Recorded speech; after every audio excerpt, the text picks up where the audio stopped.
Hello everyone, how are you doing? This is MD Tech here for another quick tutorial. In today's tutorial, I'm going to show you how to install the Microsoft Print to PDF on your Windows 10 laptop, tablet, or desktop computer. So this should hopefully be a pretty straightforward process here, guys. And without further ado, let's go ahead and jump straight into it.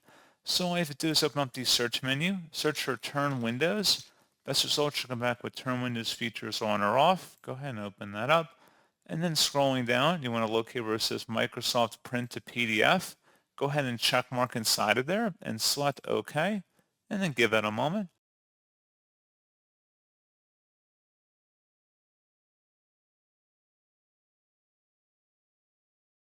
And it should say Windows completed the requested changes. Close out of here, and that's all you have to do.